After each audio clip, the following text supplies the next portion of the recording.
পৃথিবীর যত মানুষ পরপারকে বিশ্বাস করে এবং পরপারের সুখ দুঃখ বিশ্বাস করে, যে নামেই হোক, জান্নাত জাহান্নাম নামে হোক, স্বর্গ আর নরকের নামেই হোক, পরপারের সুখ দুঃখ যারা বিশ্বাস করে, এ জাতীয় প্রতিটি মানুষ পরপারে সুখী হতে চায়।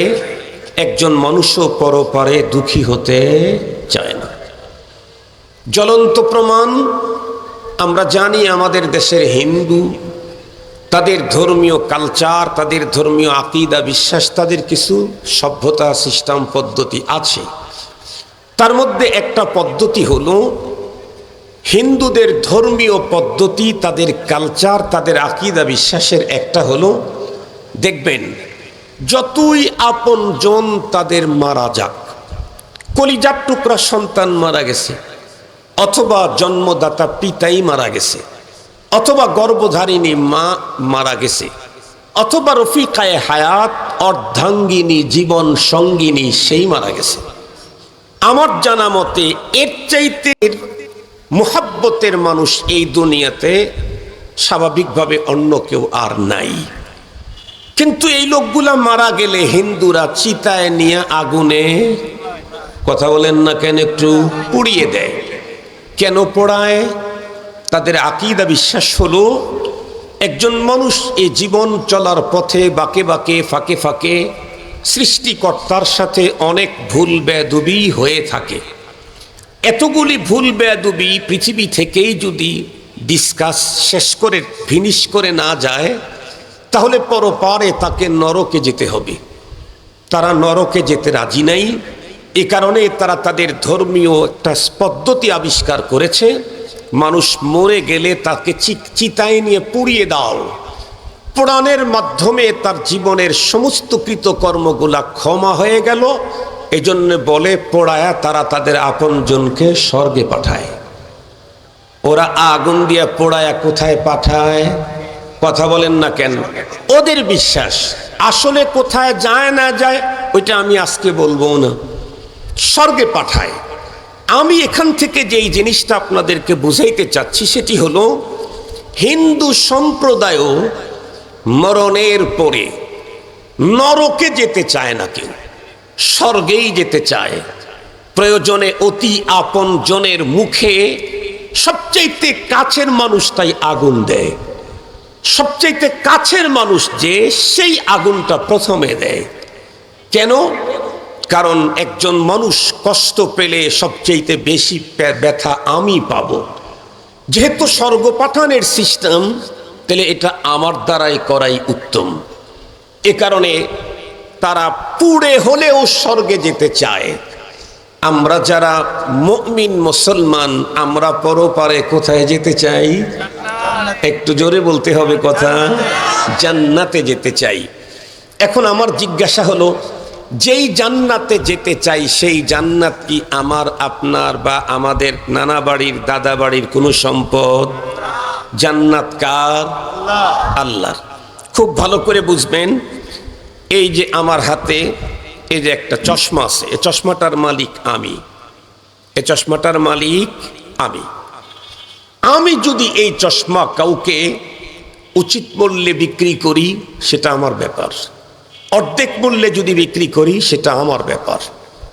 যদি 4 ভাগের 1 ভাগ টাকায় বিক্রি করে দিই, সেটা আমার ব্যাপার। আমি যদি কাউকে ফ্রি দেই, সেটা, কথা বলেন না কেন, আমার ব্যাপার। কেন? এটার মালিকানা কে? আমি। আমার এই চশমা আমার কাছ থেকে বৈধ পন্থায় কেউ নিতে চাইলে আমার কথা মেনেই নিতে হবে। কেউ যদি জোর জবরদস্তি করে নেয়, সেটা ভিন্ন কথা। ডাকাতি করলো, ছিনতাই করলো, চুরি করলো, সেটা ভিন্ন কথা। বলেন তো দেখি, জান্নাত কার বলেছি যেন?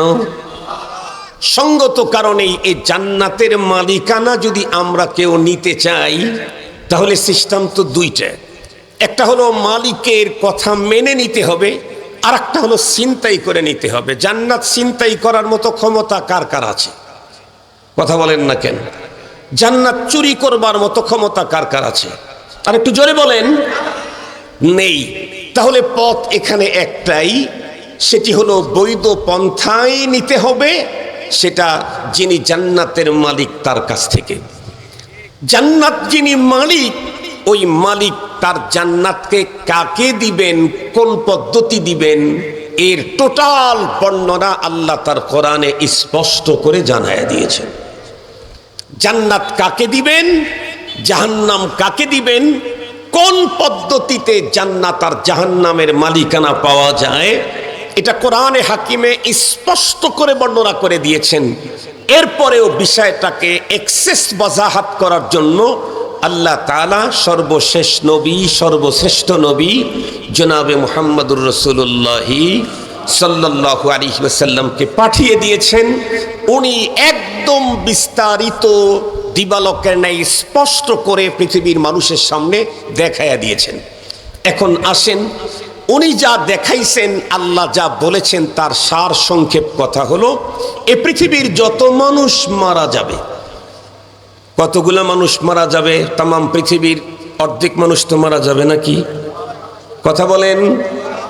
কুল্লু নাফসিন দাইকাতুল মাউত ওয়া ইন্নাকুম তুওয়াফাউনা উজুরাকুম ইয়াওমাল কিয়ামাহ ফামান যুহজিহা আনিন নারি ওয়া উদখিলাল জান্নাতা ফাকাদ ফাজ ওয়ামাল হায়াতুদ দুনিয়া ইল্লা মাতাউল গুরুর।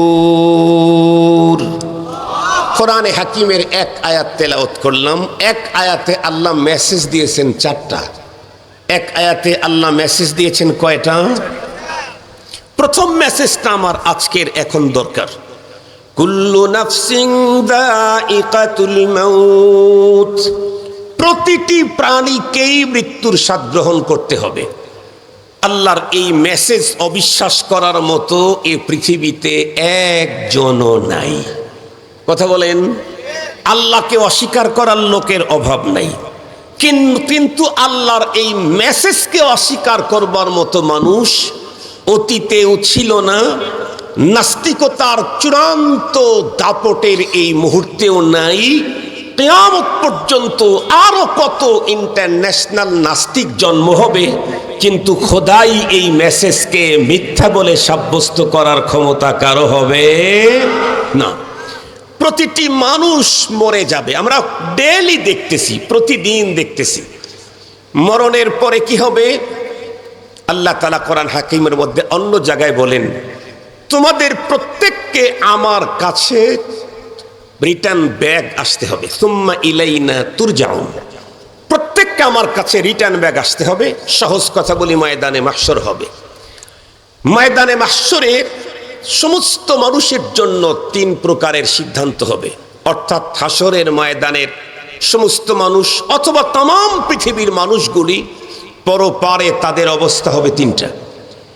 একটা হলো প্রথম চান্সেই জান্নাতে যাবে, আর একটা হলো প্রথম চান্সেই জাহান্নামে যাবে।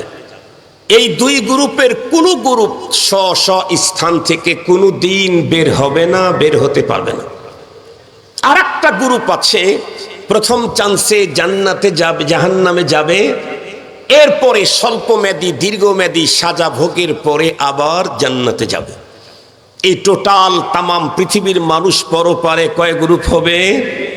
এই সবকগুলো একটু মনে রাখেন। আপনারা তো সারা জীবন শুধু ওয়াজ শোনেন, দর্শে কোরআন কম শোনেন, তাই না? কোরআনের ক্লাসে কম যান। এই আজকে মনে করেন কোরআন শরীফের সবকে বসছেন, এই সবকটা একটু স্মরণ করেন। এর চাইতে দামি কথা আর পাবেন না, কারণ ডাইরেক্ট আল্লাহর কোরআন থেকেই তো বলা হচ্ছে। আর আল্লাহ বলেছেন, ওয়ামান আহসানু কাওলা মিম্মান দাআ ইলাল্লাহ ওয়া আমিলা সালিহা ওয়া ক্বালা ইন্নানি মিনাল মুসলিমিন। আল্লাহ বলেছেন, তার চাইতে আর অধিক দামি কথা পৃথিবীর কার হবে, যে মানুষকে আল্লাহর দিকে ডাকে। সুবহানাল্লাহ বলবেন কি? আরো কথা বলেছেন, তো মানুষ তিন প্রকার হবে। প্রথম চান্সেই জান্নাতে যাবে, প্রথম চান্সে জাহান্নামে যাবে। এই দুই গ্রুপের কোনোটা তার নিজ নিজ জায়গা থেকে বেরোইতে পারবে না বা বের হতে চাবে না। আর একটা গ্রুপ হবে হলো প্রথম চান্সে জাহান্নামে যাবে, দীর্ঘমেয়াদ স্বল্পমেয়াদী সাজা ভোগের পর আবার জান্নাতে যাবে। এখন আমি জিজ্ঞাসা করতে চাই, আমরা কোন গ্রুপে থাকতে ইচ্ছুক? প্রথম গ্রুপে, মানে প্রথম চান্সেই জান্নাতে। মাশাআল্লাহ, প্রথম চান্সেই যারা জান্নাতে যাবে, জান্নাতি হতে চায়, আল্লাহ পাক তাদের জন্য ফর্মুলা বয়ান করেছেন কোরআন শরীফে দুইটা। কয়টা? দুইটা। একটা হলো লং কোর্স আর একটা হলো শর্ট কোর্স। লং কোর্সের কথা বর্ণনা আছে সূরা আসরে। কাজ হলো সেখানে চারটা: ইল্লাল্লাযীনা আমানু ওয়া আমিলুস সালিহাতি ওয়া তাওয়াসাউ বিল হাক্কি ওয়া তাওয়াসাউ বিস সবর। আমাদের দেশে এখন লং কোর্সটাকে মানুষ বেশি নিতে চায় না।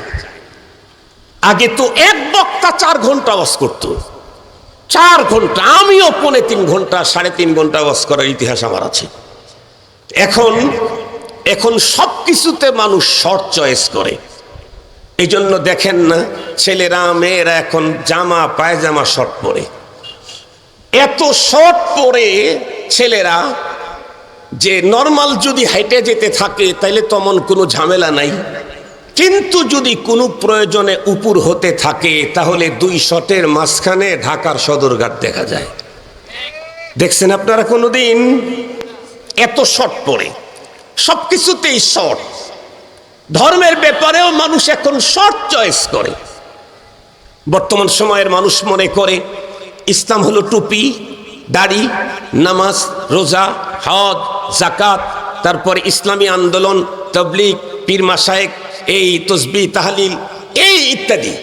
মুহতারাম হাজিরিন, ইসলাম এত ছোট না, ইসলাম অনেক বড়। এটার ব্যাখ্যা দেওয়ার সুযোগ আজকে আমার নেই। আমি শর্টটাই বলি, যেহেতু শর্টটা চয়েস করেন। আমি যে আয়াতে কারিমা খুতবার পরে পড়েছি, সে আয়াতে কারিমাতে আল্লাহ তাআলা বলেন, 4টা না 2টা যদি তুমি করো তাহলে তোমাকে প্রথম চান্সেই জান্নাতে ঢুকানো হবে। আর সেই জান্নাতটার নামও আল্লাহ উল্লেখ করেছেন জান্নাতুল ফিরদাউস। সেই 2টা পুঁজি কি? ইন্নাল্লাযীনা আমানু ওয়া আমিলুস সালিহাত কানাত লাহুম জান্নাতুল ফিরদাউসি নুজুলা। আল্লাহ পাক বলেন, যেই মানুষটা তার টোটাল লাইফে মাত্র 2টা পুঁজি সঞ্চয় করেছে, একটা হলো ঈমান আর একটা হলো নেক আমল।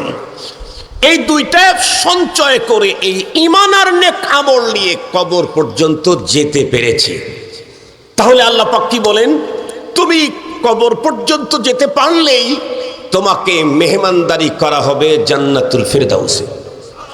মেহমানদারির কথা শুনে কারো কারো মাথার মধ্যে প্রশ্ন আসবে, হুজুর তাইলে আমরা ঈমান আর আমল নিয়ে মরে গেলে আল্লাহ জান্নাতুল ফিরদাউসে আমাদেরকে মেহমানদারি করবেন তো কয়দিন মেহমানদারি করবেন, তারপরে আবার কোথায় পাঠাবেন?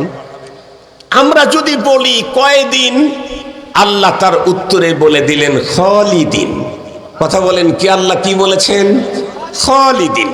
কয়দিন বাংলা, খালিদিন বাংলা না, খালিদিন এটা কি? আরবি। কয়দিন আমাদেরকে রাখবেন? আল্লাহ বলেন খালিদিন। খালিদিন মানে চিরকাল। সুবহানাল্লাহ বললেন না যে? এখন কথা হলো, চিরকালই যদি থাকি তাহলে তো আমাদের বাড়ি হলো, তো মেহমানখানা হইল না। তো এটা আল্লাহ পাক এটা মেহমানখানা বলে ব্যক্ত করলেন কেন? তার কারণ হলো, আপনাদেরকে একটা ছোট্ট মেসাল দিতে হবে। বৃষ্টি, এই হালকা বৃষ্টিতে বিচলিত হয়ে যাচ্ছেন, আল্লাহ শুকুর, বৃষ্টির পানি ঝুম ঝুম করে পড়ছে, তারপরেও মাঠের 10,000 লোকের 10টা লোকও সরে নাই, এরকম ইতিহাস বাংলাদেশে বহুত আছে। আমরা যতক্ষণ থাকবো আপনারা ততক্ষণ থাকবেন ইনশাআল্লাহ। ইনশাআল্লাহ।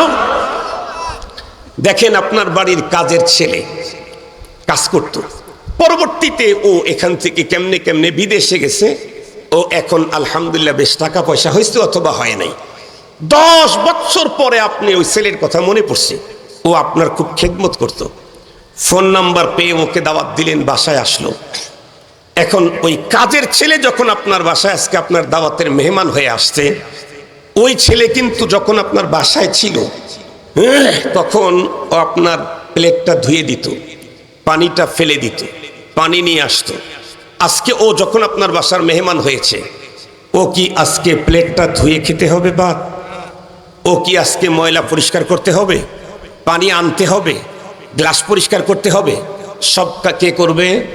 বাড়িওয়ালা তার লোক দিয়ে করায় নিবে। কেন? ও আমার গোলাম হলে কি হবে, ও আমার কাজের ছেলে হলে কি হবে, এখন তো সে আমার মেহমান। সঙ্গত কারণেই মেহমান মেজবানের বাসায় গেলে কোনো কাজ করে খেতে হয় না, শুধু একটু মনে মনে যদি একটু বলে, আবেদনও করতে হয় না যে ভাই অমুক জিনিসটা খেতে চাই, এ কথা বললে তো হবেই। শুধু যদি বলে যে অমুক জায়গায় গিয়েছিলাম, এই জিনিস দিয়েছিল, এত মজা লেগেছে, মানে চায় না, এই চাওয়ার ভান ধরেছে। কথা ঠিক বললাম না? ঠিক বললাম? তখনই কিন্তু মেজবান মেহমানের এই চয়েসফুল জিনিসটাকে ইন্তজামের জন্য দৌড়াইতে থাকবে। দুনিয়ার ছোট মেহমান যদি মেজবান যদি মেহমানের জন্য এত কিছু করে, আসমান জমিনের মালিক যখন মেজবান হবেন, আর আমি আর আপনি ঈমান আর নেক আমলের পুঁজির কারণে যখন আল্লাহর মেহমান হব, তখন আমার জন্য কি হবে? কোরআনে হাকিমে আল্লাহ তাআলা তাও জানায় দিয়েছেন, ওয়ালাকুম ফিহা মা তাশতাহি আনফুসুকুম ওয়ালাকুম ফিহা মা তাদউন নুজুলাম মিন গফুরির রহিম। দুনিয়াতে তো উন্নত হোটেলে গেলে, হোটেলের ওইখানে 5 স্টার 7 স্টার হোটেলের ভিতরে গেলে ওইখানে খাবারের মেনু দেওয়া থাকে, হাতের পাশেই রিসিভার থাকে, আপনি শুধু ইয়ে করলে টিপলেই লোক চলে আসে, খাদেম কি চাই, অমুকটা চাই, অমুকটা চাই, অমুকটা চাই। এটা হলো দুনিয়ার 5 স্টার। জান্নাতের সিস্টেম হলো, কেউ যদি জান্নাতে ঢুকে কোনো কিছু চায়, সেটা তো দেওয়া হবেই হবে, তার অন্তরের ভিতরে শুধু উদয় হয়েছে, এখনো মুখ দিয়ে ফ্লাশ করে নাই, সেটাও তার পূরণ করে দেওয়া হবে। আমার একটা মজার কথা মনে পড়ে গেল, বলি একটু মজার কথা। হাকিমুল উম্মত মুজাদ্দিদুল মিল্লাত শাহ আশরাফ আলী থানভী রাহমাতুল্লাহি আলাইহি, উনি একদিন বয়ান করতেছিলেন যে জান্নাতে তোমার দিল যা চাবে তাই দেওয়া হবে, তুমি মুখ দিয়ে বললে তো দিবেই। ওই লোক ছিল সিরিয়াস হোক্কাখোর। হোক্কা চেনেন নাকি আপনারা? বাংলাদেশে অনেক লোক আছে না, বিড়ি ছাড়া তার জীবন চলে না। অনেক লোক আছে পান ছাড়া তার জীবন চলে না। 10,000 টাকার হাদিয়া নিয়ে গেলে যে খুশি হয়, 10 টাকার পান নিয়ে গেলে তার চাইতে হাসিটা অনেক উন্নত হয়। বিশেষ করে যাদের আব্বা আম্মা বয়স্ক পান খায়, এদের জন্য পান নিয়ে যায়েন, জর্দানা হয় নাই দিয়েন, পান নিয়ে যায়েন। যাদের আব্বা আম্মা বিড়ি খায়, তাদের জন্য বিড়ি নেওয়ার ব্যাপারে আমি তশকিল করতে পারবো না। মুহতারাম হাজিরিন, তো ওই লোক এতই বেশি হোক্কায় আসক্ত, থানভী रहमतुल्लाह अलैह के जिज्ञासा करते से, मौलवी साहब तुम ये बताओ, जन्नत के अंदर सब कुछ तो मिल जाएगा, तुम बताओ कि हुक्का भी मिलेगा? হাকিমুল উম্মতকে বলতেছে জান্নাতে যা চাওয়া যাবে তাই পাওয়া যাবে, তা আমাকে প্রথমে এই কথাটা বলো যে হুক্কা চাইলেও পাওয়া যাবে কিনা। হাকিমুল উম্মত থানভী रहमतुल्लाह अलैह বলছেন, তুমি যদি চাইতে পারো তোমার জন্য ব্যবস্থা করা হবে। তার মানে ওইখানকার পরিবেশটাই এমন, ওইখানে ঢুকলেই তার মেধা মস্তিষ্ক রুচি সব চেঞ্জ হয়ে যাবে। এইগুলি আর পচা ধচা এগুলি তার মনে যাবে না। আমি যে কথা আপনাদের খেদমতে বলতেছিলাম, মেহমানদারির কথা আল্লাহ পাক বলেছেন এই কারণে, জান্নাতে চিরদিন থাকবো আমি, তবে কোনো কিছু করে খেতে হবে না, মেহমানের মর্যাদা নিয়েই থাকবো। কিন্তু লাগবে কয়টা? কথা বলেন, কয় পুঁজি? 2 পুঁজি। একটা হলো ঈমান আর একটা হলো নেক আমল। এখন যদি কেউ প্রশ্ন করেন, হুজুর দুইটার যদি একটা থাকে তাইলে কি হবে? তাহলে আমাকে জানতে হবে একটা বলতে কোনটা আছে। হুজুর আমার খুব নেক আমল আছে, আমি পৃথিবীর সবচাইতে ভালো কাজ করি, যেমন পৃথিবীতে কল্যাণের কাজ করে এই পৃথিবীতে বহুবার গোল্ড মেডেল জিতেছিল এক মহিষী নারী, তার নাম মাদার তেরেসা। নাম শুনছেন নাকি মাদার তেরেসা? এ পৃথিবীতে তাকে বহুবার গোল্ড মেডেল দেওয়া হয়েছিল। সে গোল্ড মেডেল পেয়েছে হলো মানব সেবায়, সিরিয়াসলি মানব সেবা সে করেছে। সে চিরকুমারিত্ব বরণ করেছিল, জীবনে বিয়েটা পর্যন্ত করে নাই। তার থিওরি ছিল, আমি যদি কাউকে হাজব্যান্ড হিসেবে মেনে নেই, কিছু না কিছু টাইম তাকে আমাকে দিতে হবে। এতটুকুন টাইম মানব সেবার মতো কল্যাণকার কাছ থেকে আমি পিছিয়ে থাকব, প্রয়োজন নেই। আমি আমার যৌবনের স্বাদ নিতে চাই না, সৃষ্টির শ্রেষ্ঠ মানুষের সেবা করতে চাই। এ মেয়েটি অনেক ভালো কাজ করেছে, দুনিয়া তাকে গোল্ড মেডেল দিয়েছে। মহিলাটা দুনিয়ার থেকে চলে গেছে। বলুন তো দেখি, জান্নাতি হবে না জাহান্নামী? আর একটু জোরে বলেন। কেন? কারণ নেক আমল দিয়ে কখনোই পরপারে জান্নাতে পাওয়া যায় না। জান্নাতি হতে চাইলে দুইটা লাগে, তবে তার ভিতরে কমন হলো ঈমান।